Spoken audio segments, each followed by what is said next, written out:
In Georgia, a landslide in a resort town leaves dozens dead. Rescue workers attempt to shift logs and clear away entrenched blockages. More details on this later in the news. Good evening, I am Gianna Llanes. I am Nina Richie Alago Flores. This is Mata ng Agila International. Now for the headlines.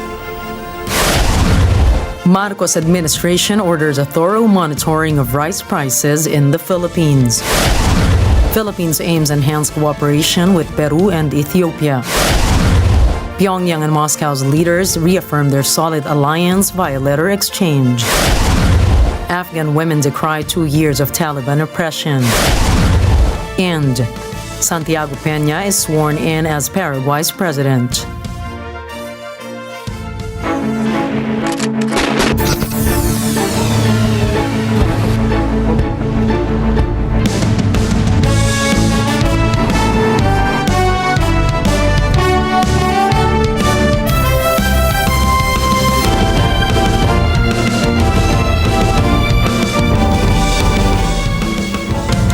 President Ferdinand Marcos Jr. has announced the suspension of public school classes at all levels in government work in Metro Manila and Bulacan on the 25th of August. This decision is made to accommodate the opening ceremonies of the FIBA Basketball World Cup 2023, which will take place at the Philippine Arena. Memorandum Circular number 27 is in line with the government's dedication to fostering wider engagement in the promotion and advancement of sports. The president emphasizes that essential work and critical services will continue to operate, and the decision to suspend work on that date will be at the discretion of private companies and schools. President Ferdinand Marcos Jr. cautions against the activities of rice hoarders who exploit the lean months before the harvest season. He has directed a thorough monitoring of prices to prevent a recurrence of the past hoarding crisis. According to the Department of Agriculture, retailers are already offering rice at varying price ranges. The cheapest options are being sold at around 38 to 40 pesos per kilo, while others are selling their most affordable variety at 50 pesos per kilo. The Department of Agriculture and the Department of Trade and Industry will continue conducting vigilant monitoring of the prices. The Department of Budget and Management allots nearly 17 million for government workers' pay hikes in the proposed 2024 national budget. Eren Santos reports. DBM Chief Amin Pangandaman says that the agency allotted 19.95 billion pesos in the 2024 proposed national budget. This is to support the compensation adjustments that may be pursued at the start of next year. The budget chief notes that the amount was estimated based on possible increases between 2 and 8% in the monthly salaries of various positions in the national government. Meanwhile, President Ferdinand Marcos Jr. urges the agency to review the merits of putting through salary hikes. Pangandaman adds that the proposed wage hike budget seeks to encourage people to enter government.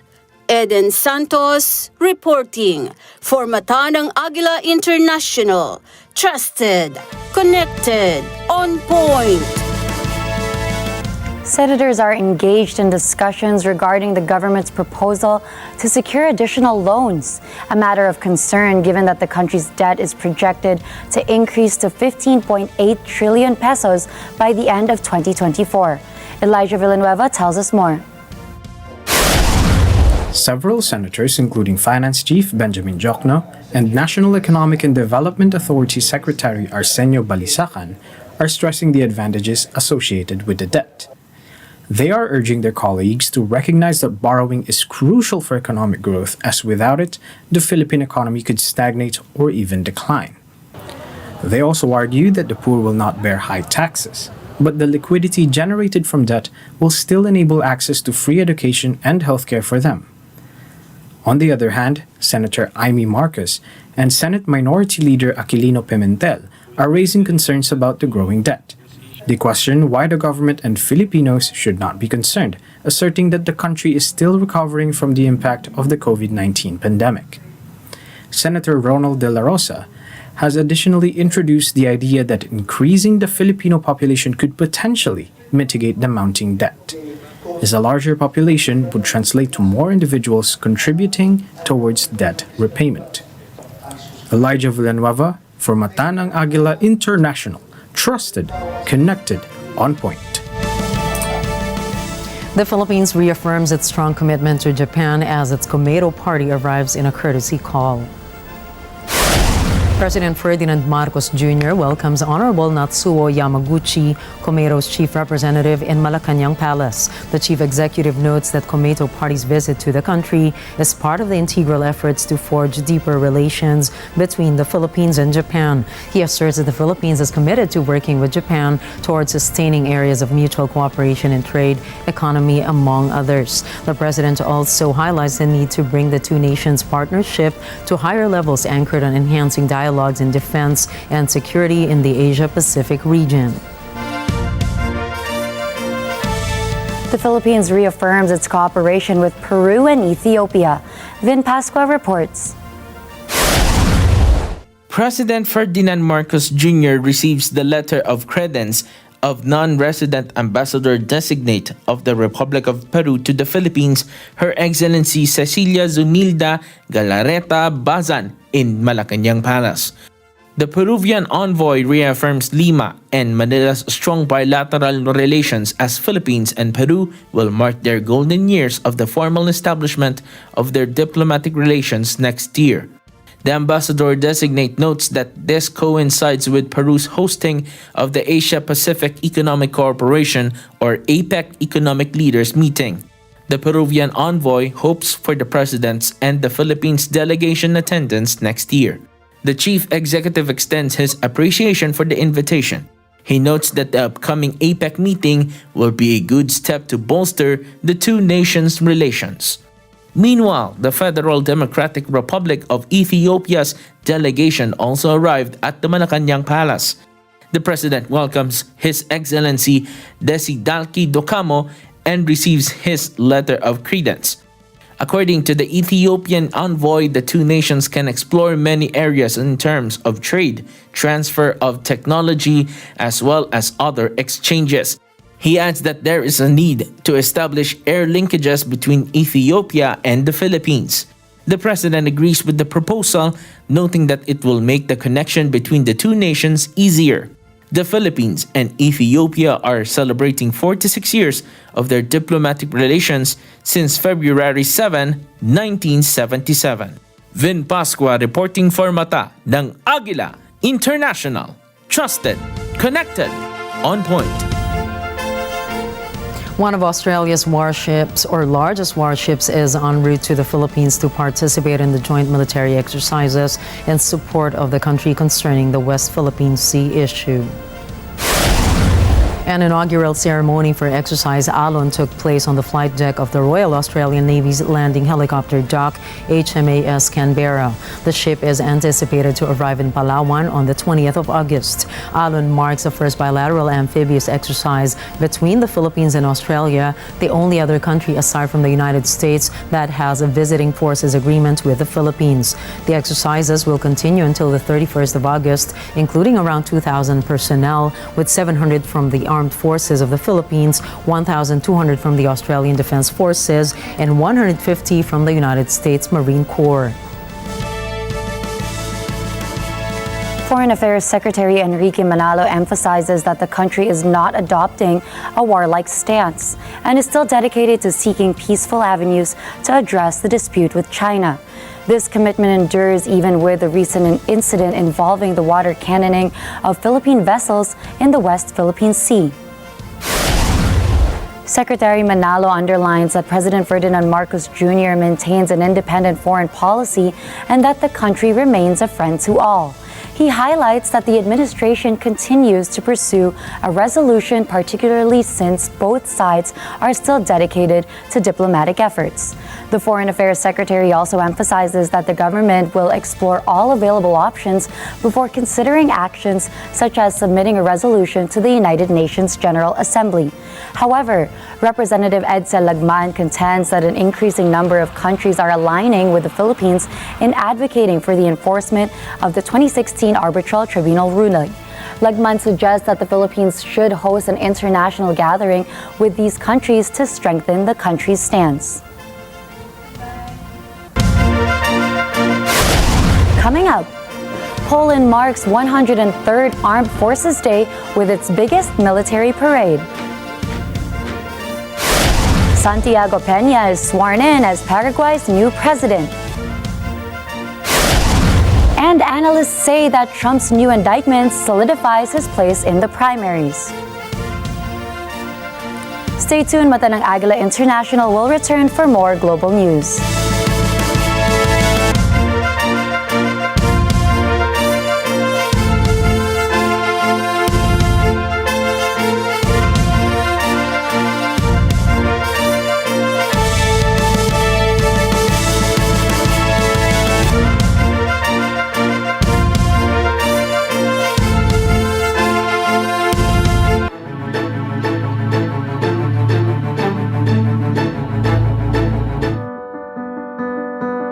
Networking? Monday, first screening.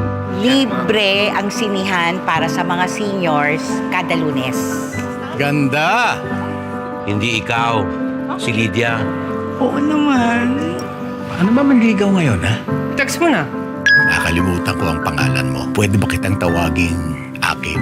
Flowers for you. Kapag tinanggap ko ba ang bulaklak na yan, aalis ka na. Ang sakit ng katawan ko. Araw-araw ba naman akong nahuhulog sa'yo? Parang kakaiba ata ang pormahan nyo ngayon, Mama. Ano ba si Bobby? Ano yan? Mayang Bobby mo, sugarol. Gusto mong ipamukha sa akin na hindi ako karapat-dapat na magkaroon ng kasama sa buhay. Ano? Pwede ka ba? Oo. Yes! Umiikot ang paningin ko. Oo. Dahan-dahan lang. Naku, Ma'am, may makakasabay ka na mag-jogging. Gusto niyo bang itanim ko kayo sa paso?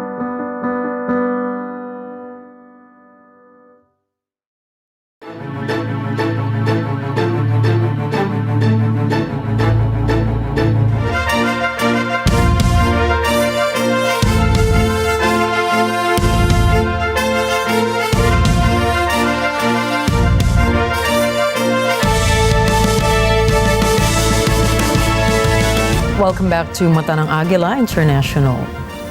In Sudan, hospitals are forced to shut their doors amid fighting between the army and the rapid support forces. Jeff Sanidad has the details. Patients suffering from kidney failure undergo dialysis at a center in Port Sudan. Others wait for treatments. This as hospitals across the Red Sea state suffer from partial or full closures. At present, the World Health Organization says more than 80% of Sudan's hospitals are going out of service due to ongoing fighting between the army and the Rapid Support Forces, or RSF. Director of a kidney dialysis center in Port Sudan, Yasser Mahmoud, says they are threatened with a complete closure because they do not have any medical equipment. Mahmoud says this is affecting all of Sudan as most centers are currently out of service. He says they are operating 25 out of 37 dialysis machines.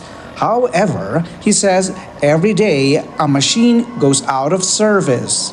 He fears that if there are no quick fixes and no medical equipment or machines, the centers will have to close down. An official in the Ministry of Health in the Red Sea state says the trauma hospital is currently out of service and the children's hospital is operating at 50%. He says some medical staff had to be let go as the hospital is only accepting critical issues. Their trauma hospital is fully closed. Jeff Sanidad for Mata ng Agila International.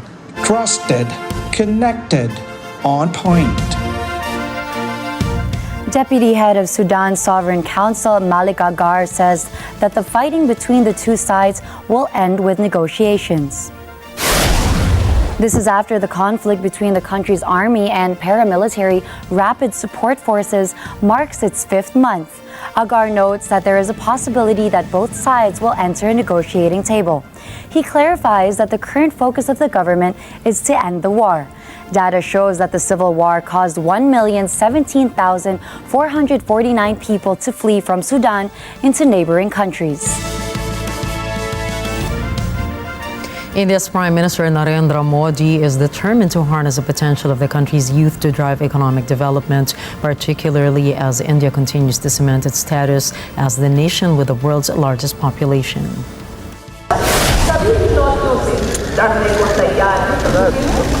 मेरे शब्द लिख करके रखिए मेरे प्यारे परिवारजनों, इस कालखंड में जो हम करेंगे, जो कदम उठाएंगे, जितना त्याग करेंगे, तपस्या करेंगे, सर्वजन हिताय सर्वजन सुखाय, एक के बाद एक फैसले लेंगे, आने वाले 1000 साल का देश का स्वर्णिम इतिहास उससे अंकुरित होने वाला है. The Prime Minister has promised this in his speech during the 76th anniversary of India's independence from British rule. In a world driven by technology, he emphasizes that the future will be shaped predominantly by technological advancements. He highlights the significance of India's strides in technology as a pivotal factor that will propel the country's economy forward. 3 Bulgarian nationals have been arrested in the UK by counterterrorism police accused of spying for Russia. They were among 5 people arrested in February during a major national security operation. The 3 Bulgarian citizens, a couple and a man, all in their 40s, have been accused of producing fake passports from 9 different countries. Police allege they found machinery to make that documentation in their homes in North London and in Norfolk. British authorities have identified them as Orlin Rusev, 45, of Norfolk, Bizerd Zambazov, 41, of Northwest London, and Katrin Ivanova, 31, of the same Northwest London address. The trio has lived in the UK for years, working in a variety of jobs and living in a number of homes. Rusev has a history of business dealings in Russia, while Zambazov and Ivanova moved to the UK about 10 years ago, where they managed a community group providing services to Bulgarian people. British authorities have been warning for the past months about increased espionage threats from state actors. Poland's Armed Forces Day parade marked the 103rd anniversary of its victory over the Soviet Union in the Battle of Warsaw. Celem całej tej wielkiej modernizacji jest takie uzbrojenie polskiej armii i stworzenie takiego systemu obrony, żeby nikt nigdy nie odważył się nas zaatakować. NATO member Poland held its biggest military parade since the Cold War in an event that marks its victory over Soviet forces in 1920. The country showcased its state-of-the-art weaponry as war rages in neighboring Ukraine and defense takes center stage ahead of parliamentary elections. On display were F-16 fighter planes, South Korean F-A-50 fighters, and K-9 howitzers. A U.S. Air Force F-35 roared overhead, which was a sign that Poland was looking to invest in advanced fighter planes. Polish-made equipment, including crab-tracked gun howitzers and Rosomak armored transporters, were also featured. The Russia-Ukraine war has made boosting the Polish armed forces a priority for the country's ruling nationalists' Law and Justice. With the country's election campaign in full swing, the immense display of military prowess provided a chance for the government to promote its security credentials. Poland's President Andrzej Duda, the chief commander of the armed forces, said that the defense of our eastern border, the border of the European Union and of NATO, is paramount to Poland's interests. Od 8 lat wzmacniamy i modernizujemy nasze siły zbrojne. Kupujemy nowoczesny sprzęt dla naszych żołnierzy. W tym roku na obronność przeznaczymy ponad 4% PKB, 137 miliardów złotych. To procentowo najwyższy poziom finansowania w całym Sojuszu Północnoatlantyckim. 2,000 troops from Poland and other NATO countries took part in the parade, as well as 200 military vehicles and other equipment and almost 100 aircraft. Nie możemy z tym czekać. 20, czy 30 lat. Nie stać nas dzisiaj na bezczynność. Dlatego wzmacniamy i będziemy wzmacniali naszą armię tu i teraz. Russian Defense Minister Sergei Shoigu emphasizes that Ukrainian forces are failing on the battlefield and encountering difficulties in their operations despite the substantial assistance provided by Western allies. Что касается поставляемого на Украину вооружения западного производства, хочу еще раз подчеркнуть, что ничего уникального и неуязвимого для российского оружия на поле боя сегодня нет. Во многих случаях техника даже советского производства превосходит по своим боевым качествам западные образцы. Shoigu states that the Ukrainian counteroffensive has revealed vulnerabilities in Western weaponry and reiterates that Ukraine's military resources are nearly depleted. Chinese Defense Minister Li Shangfu participated in the forum, accusing Western leaders of inciting their adversaries. He highlights the necessity of collaborative efforts to counteract any attempts at containment, to establish a more comprehensive and inclusive global environment. Pyongyang's leader Kim Jong-un and Russian President Vladimir Putin exchanged letters vowing to cement ties towards what they call a long-standing strategic relationship. The letters mark the 78th anniversary of Korea's liberation from Japan's colonial rule. In Kim's letter to Putin, the North Korean leader reaffirms the two countries' friendship. He asserts that their cooperation will strive to smash what he calls the imperialists' practices and hegemony. He notes that Pyongyang and Moscow will emerge victorious in the course of achieving their common goal and cause. The United States previously accused North Korea of providing weapons to Russia for its war in Ukraine. The two nations, however, deny any arms transaction. As the Taliban celebrate 2 years since their return to power in Afghanistan, China says U.S. military, political, and counter-terrorist efforts in Afghanistan are a complete failure. David Oria has more. Chinese Foreign Ministry spokesperson Wang Wenbin says 2 years ago, the world witnessed the moment when the U.S. hastily withdrew their troops from Afghanistan. Wang says the lesson from this change of situation in Afghanistan is very profound, and it is still worthwhile for the world to reflect on it today. He says it shows that the U.S. military and political counterterrorism efforts in Afghanistan are a complete failure. He adds, military intervention, political interference, and attempts to bring democracy don't work. The Chinese official says it only brings turbulence and disaster. Afghanistan's Taliban government marked on Tuesday the second anniversary of their takeover of the country. Celebrations and a public holiday took place, and a statement commemorating their surge back to power. Flags of the Islamic Emirate of Afghanistan, the name given to the country by its new rulers, fluttered at security checkpoints across the capital. It was on August 15, 2021, when the US-backed government collapsed and its leaders fled into exile. In the 2 years since, Taliban authorities have imposed their strict interpretation of Islam. Women bear the brunt of the laws the United States has termed gender apartheid. Before the Taliban's return to power in 2015, the U.S. was present in Afghanistan for 20 years. David Oria from Agila International. Trusted, connected, on point. The Taliban commemorates the second anniversary of their incursion into the Afghan capital, which disrupted the lives of countless Afghans and posed a complex challenge for the global community. Western embassies re-establishing a presence in Kabul seems even less likely now than it did a year ago, given the Taliban government's crackdown on women's rights. The Taliban leadership asserts that their critics are unwilling to acknowledge the truth, dismissing apprehensions that Afghanistan might revert to being a breeding ground for terrorism once more. Although the group emphasizes its commitment to pursuing its agenda regardless of international criticism, it also seems to desire acknowledgement on the global stage. Recently, a senior leader in the Taliban-formed government lauded the fact that 16 countries have now granted accreditation to the regime's diplomats. As the Taliban celebrates 2 years of its takeover of Kabul, societal problems have now come to light, particularly in women's suffrage. Catherine Ortula has the details.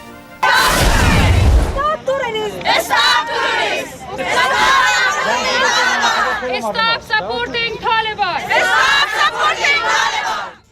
It has been 2 years since the Taliban, a radical Islamist group, successfully took over the city of Kabul and took back control in a bid for power with the Afghanistan government. However, celebrating this newly proclaimed national holiday is not of the utmost importance for Afghan women, as encroachment toward their basic human rights have become increasingly apparent. Despite the Taliban's reassurance of a new approach in ruling, their administration is described by the United Nations as an extreme discrimination, exclusion, and subjugation towards women and girls. The Taliban has since clamped down on giving women the right to learn and attend universities, work in most sectors like non-government organizations or NGOs, and their right to travel alone. Afghan women are also banned in public spaces such as parks and gyms, and have been given another blow last month by closing all beauty salons, resulting in the unemployment of over 60,000 women. These dilemmas strike as other countries fear to give recognition towards the legitimacy of the Taliban rule, all while depriving the voices of Afghan women as they request for recognition, change, respect, and freedom. Catherine Ertula, reporting for Mata ng Agila International, trusted, connected, on point. Right-wing economist Santiago Peña is sworn in as Paraguay's president in the capital, Asuncion. Peña vows to negotiate with the world without compromising sovereignty and contribute to improving the functioning of South American trade bloc Mercosur. Ken Cruz tells us more.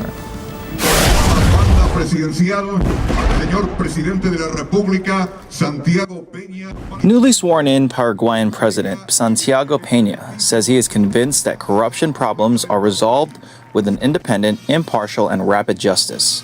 Peña, in his inauguration speech, promises to implement a clear, forceful, unwavering, pro-transparency policy. The 44-year-old economist is the youngest ruler of the democratic era in Paraguay.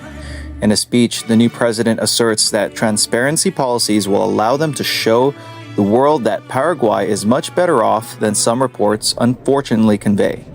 He also announces that he will instruct all branches of the executive branch to integrate efforts with the prosecutor's office, justice, and international cooperation in the fight against drug trafficking, human trafficking, and money laundering. He says his administration will work hard so that politics stops being a temptation for organized crime. Ken Cruz for Mata ng Agila International, trusted, connected, on point. Donald Trump's fourth criminal indictment has raised new questions around the political landscape in the United States. Though analysts state that these new charges are unlikely to have an immediate effect on the former president's push for the Republican primaries, the indictment in Georgia, which names Trump and 18 of his associates, fits into the ex-president's repeated claims that he is being systematically targeted by partisan politics. That has been a view largely embraced by his supporters, making it unlikely that the Georgia charges will hurt Trump's support in the polls. Trump is the clear frontrunner in the Republican nomination race, leading his closest challenger, Florida Governor Ron DeSantis, by 38 points.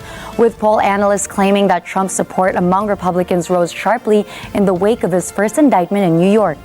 Though Republican support has somewhat been on a downtrend following his second indictment in June in a federal case related to his handling of classified documents, and it leveled off in the wake of his third indictment on federal charges.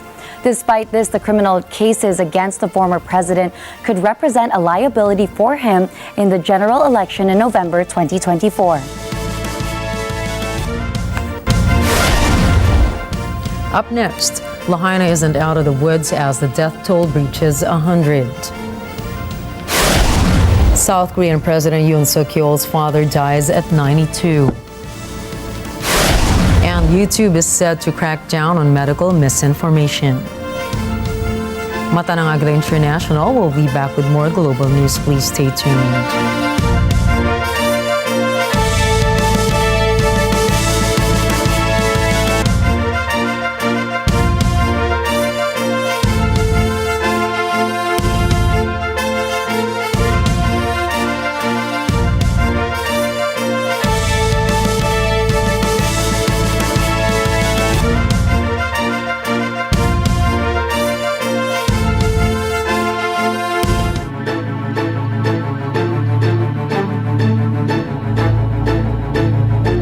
sa counterpoint. It's a tough world. One day you're the star, next day you're not. Attorney Sal Panelo at multi-talented actor Eric Quizon sa Counterpoint tuwing Miyerkules alas 10:30 ng gabi dito sa NET25. Tinitingnan kita ngayon, chinito ang tawag sa mga ganyan, maputi na singkit. Yung maitim na singkit, anong tawag doon? May segue ka sa joke, attorney. Ano ba kung tawag doon? Ano, attorney? Prinito. Prinito. Hello? Security? Miss? Bakit? Wala akong ginagawa. Si Best Actress awardee Woo Jin yan. Kailangan pa bang makipag-bargain para mahuli ang puso nyo? Abangan this September sa NET25.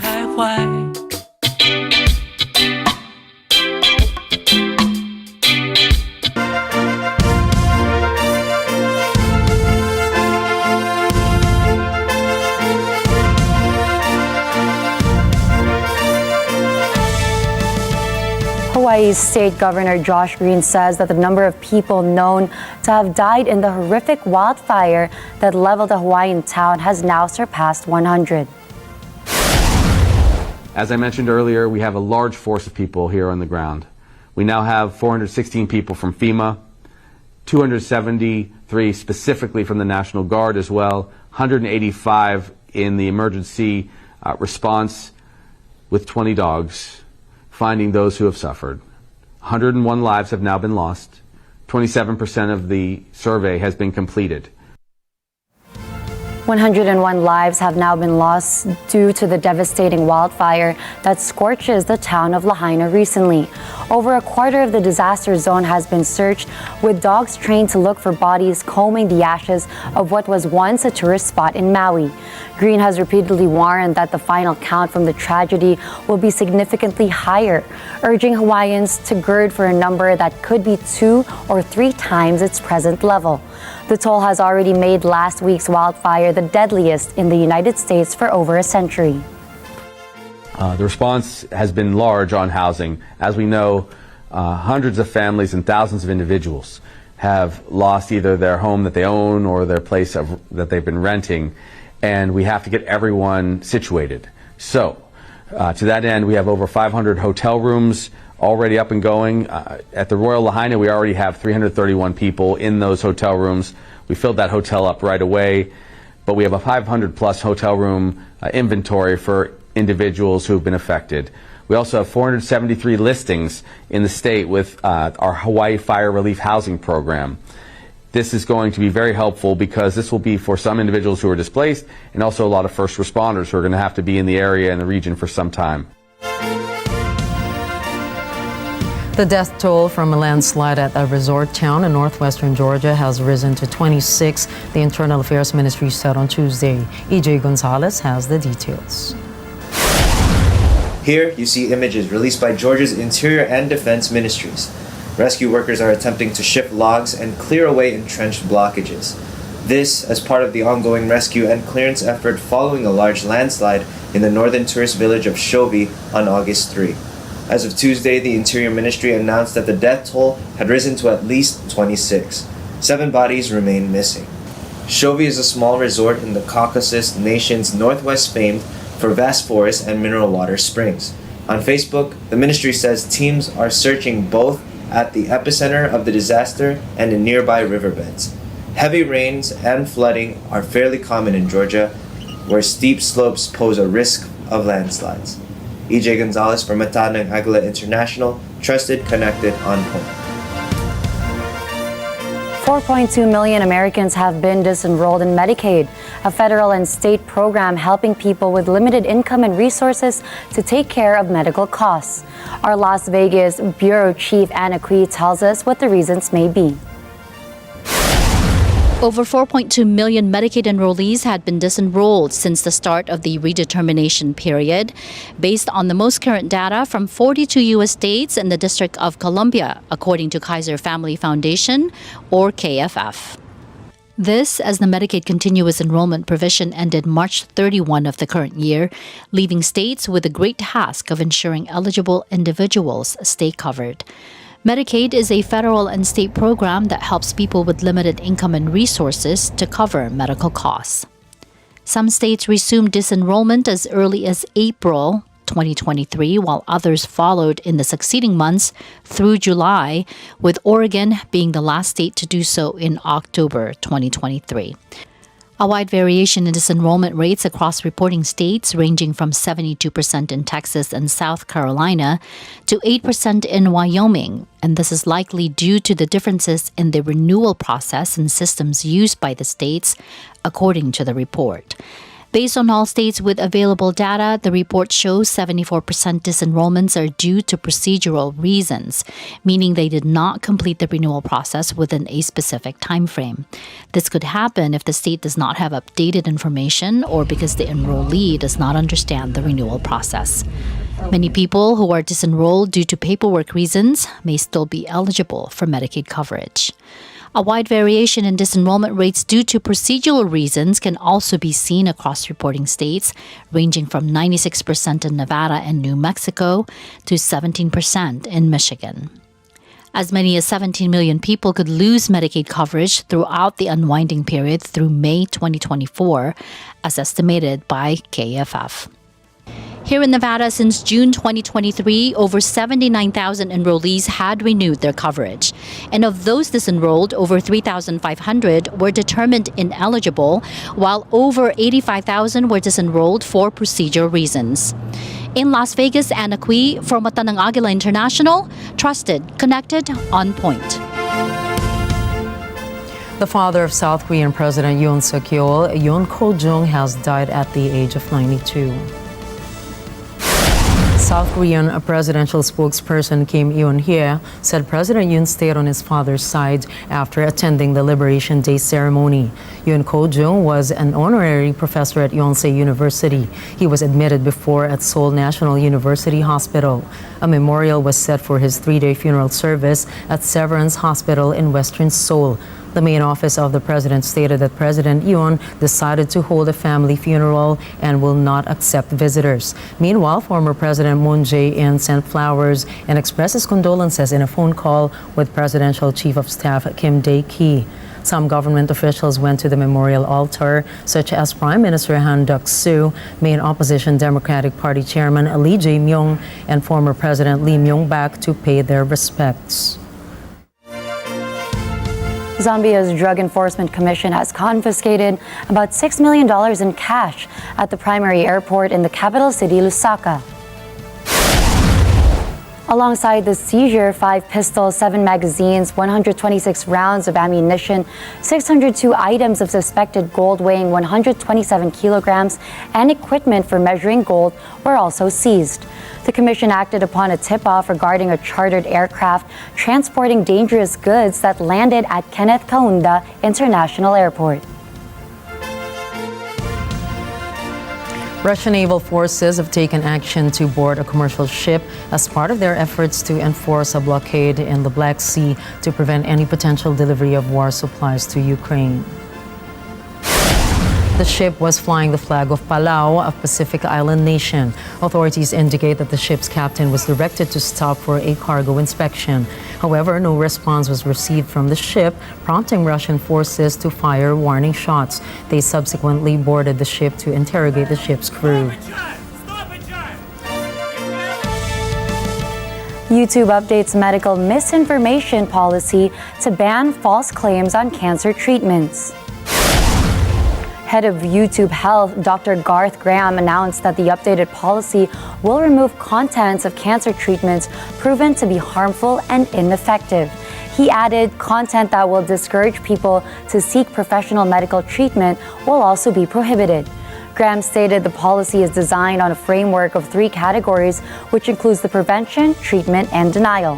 He highlighted that the updated medical misinformation fit the high public health risk of misinformation on cancer cures. YouTube said that the restrictions on cancer treatment misinformation will be effective on Tuesday. They will use both human and automated moderation to review the content of the said videos. 4 Australians paddling on their surfboards and 2 Indonesians were found alive in the sea off Indonesia's west coast nearly 2 days after their boat was hit by bad weather. Despite this, officials say that 1 Indonesian remains missing. Rescuers found the group adrift at sea using surfboards and styrofoam. Video footage aired widely on Australian media showed the Australians waving and paddling on their surfboards as rescuers approached. No clear information was immediately available about how or where the 2 Indonesians were found. 2 boats carrying a total of 17 people left Anias Island or the private island of Penang on Sunday, but one of the boats, which carried the 4 Australians and 3 Indonesians, failed to arrive, prompting authorities to launch a search and rescue operation. Marine accidents occur frequently in the Southeast Asian archipelago nation of around 17,000 islands, where people rely on ferries and small boats to travel despite poor safety standards. In 2018, more than 150 people drowned when a ferry sank in one of the world's deepest lakes on Sumatra. American actor Harrison Ford has a new Peruvian snake species named after him. Named as Tachymenoides harrisonfordi, the slender snake is measured at full-grown length of 16 inches. Scientists say the snake is not harmful to humans. The snake's discovery is the result of a joint collaboration between researchers from Peru and the United States. Ford is the vice chair of the non-profit group Conservation International with the goal of protecting nature for the benefit of people.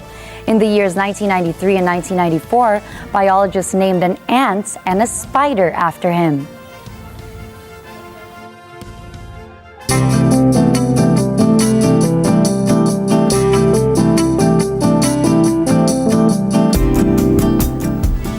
At a camp for the internally displaced in Zardana, displaced Syrian children cool off in a makeshift pool. This amid soaring temperatures. Rose Papaangeles has the details. In Syria's rebel-held northwestern Idlib province, with nothing but tents to protect them from the heat, residents of the camp say it feels like you're inside an oven. The heat is unbearable. What you see here is a swimming pool constructed from tarpaulin and cement bricks. Residents say building it is a part of a collective initiative. They fill it with water from tanks to cool off the children amid the scorching heat. They say the situation inside the tents is miserable. With the outside temperature at 45 degrees, the temperature inside the tents rises to around 48 degrees. Imagine those who have to cook inside them. Some say there have been several cases of fainting of newborn babies being transferred to hospitals.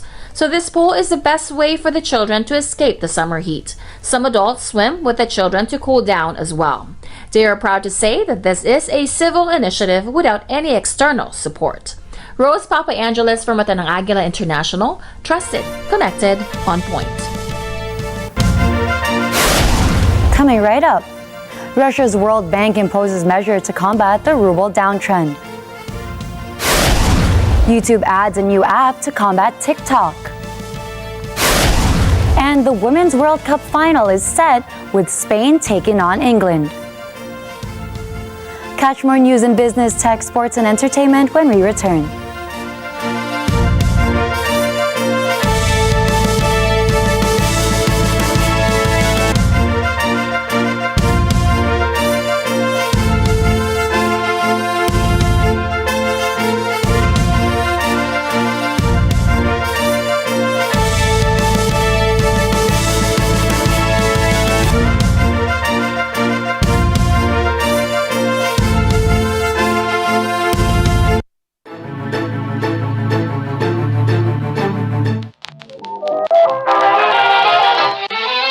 Pasiglahin ng araw ng linggo. Kayo'y maaantig. Huwag mo ubusin ang luha mo sa wala dito. Mapapaisip. What are we gonna do? Matatawa. Why so much food? Even no money, no honey, we make utang-utang. Mapapahanga. At mapapainda. Kasama si The King, ang nag-iisang comedy king Dolphy. Ano pangalan mo? Big po. Big po. Ano mo si Fernando po? Ito Vic and Joey. Mahirap ikwento, Vicky. Mahabang istorya. At marami pang artista na kinagigiliwan noon magpahanggang ngayon.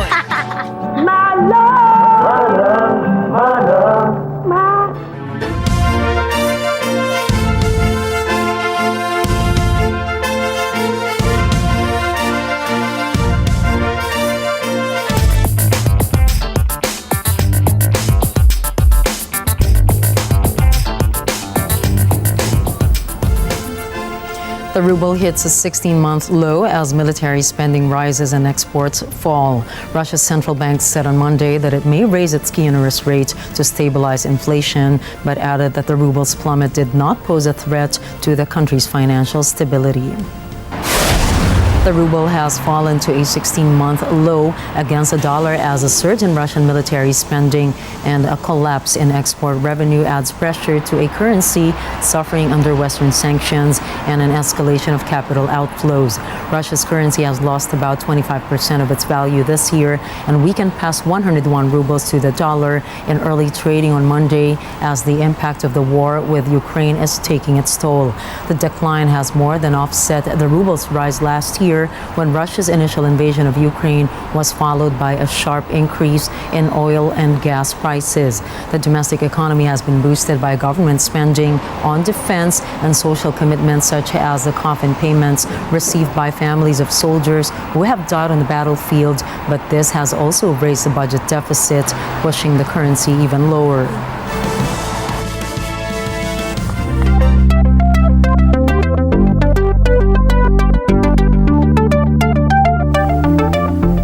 YouTube Music just announced a new in-app feature called Samples, a short-form video content similar to TikTok. Catherine Ortula has the data.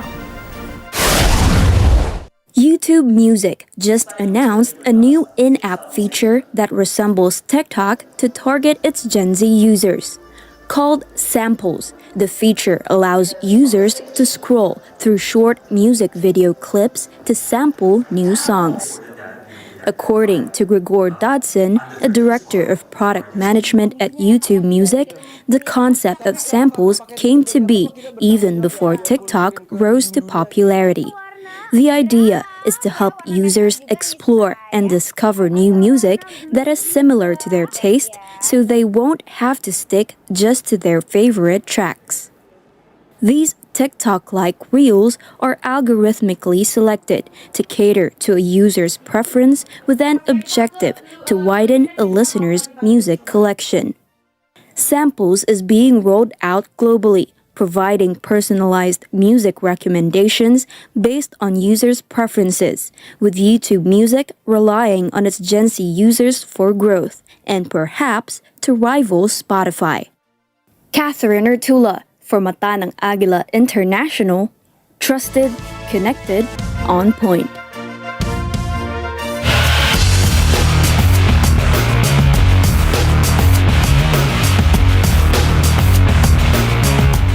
Sweden's dreams of winning its first ever Women's World Cup ended at the hands of Spain. The blue and yellow's calling card during this tournament had been how dangerous and effective they are on set pieces, both offensively and defensively. But in a cruel twist, Gov't got a taste of their own medicine as La Roja scored the game-winning goal with a set play of their own. In the 89th minute, with the game tied 1-1, Spain's captain Olga Carmona found herself completely unmarked when she received a short corner kick from Teresa Villera at the top left edge of the box. The fullback took one touch with her right foot and fired off a powerful shot with her left that went over Swedish goalkeeper Zecera Musovic's head and bounced inside the goal line, putting La Roja up 2-1.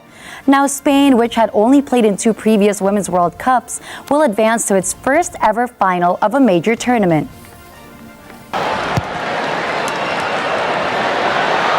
Carmona, nobody picks her up! Oh, it's in! I don't believe it! Olga Carmona! Australia's Matildas are out of the FIBA Women's World Cup, falling to a 3-1 defeat to England. Still in the World Cup, the Lionesses have outscored Australia to set up a finals date with Salma Paraguay and La Roja. England has turned their tournament around. Each performance has gotten better and better as the tournament has gone on, proving the Lionesses' mettle over might. England led 0-1 thanks to an allotted strike in the first performance with a goal midway through the second half. Russo to seal victory with 5 minutes remaining. England will meet Spain in the final. May sink Australia's hopes in this World Cup semi-final.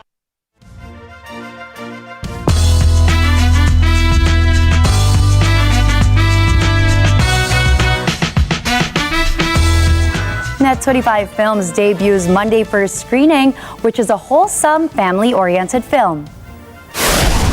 Director Benedict Miquel leads this film to deliver fun, inspiring, and an entertaining kind of story. NET25 President Cesar R. Vallejo has emphasized that the NET25 Films will continue to produce family-oriented films. He added this kind of film aims to inspire and give Filipino values. NET25 Films will be the primary network in the Philippines, and we have proven that already to come up with content that has the time-honored values of the Filipino. This includes respect for the elderly, for example, love, the time-honored values of dignity, integrity, honesty. In a press conference with the media, Cesar R. Vallejo has clarified that NET25 Films' focus is different from the other films in the industry. We wanted to be different in the industry, and if you look for the other film productions, they already do that. I think with NET25 Films, that is what we will be very unique, that is going to make us stand out.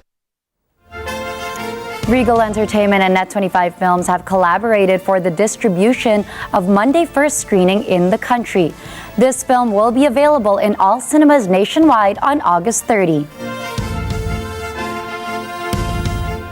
SAG-AFTRA announced that it will refuse to grant interim agreements independent projects under contract with the Writers Guild of America. Stephanie Mayo has the scoop. SAG-AFTRA announced at an online press conference Monday that it will now exclude indie movie projects covered by the Writers Guild of America, or WGA, and to be produced in the U.S. The union has already given permission for over 200 independent movie projects to continue to film during the strike, but this caused backlash within SAG-AFTRA as some members felt they diminish the strike's impact. Hence, going forward, SAG-AFTRA made a move to express solidarity with the WGA strike, which began early May. Producers that wish to obtain an interim agreement from SAG-AFTRA must show proof that they do not have financing from companies in the Alliance of Motion Picture and Television Producers. They must also agree to the latest terms proposed by SAG-AFTRA. Stephanie Mayo for Mata ng Agila International, trusted, connected, on point.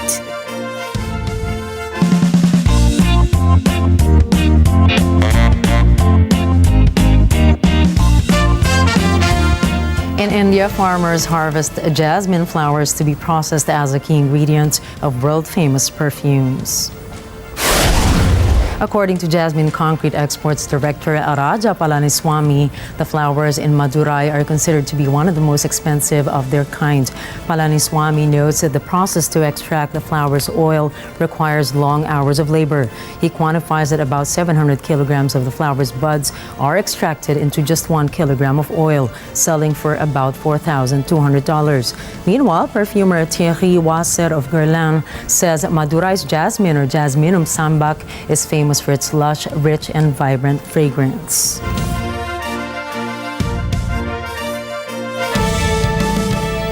And for your Wednesday motivation, here's a quote from founding founder and the 4th Chief Justice of the United States, John Marshall.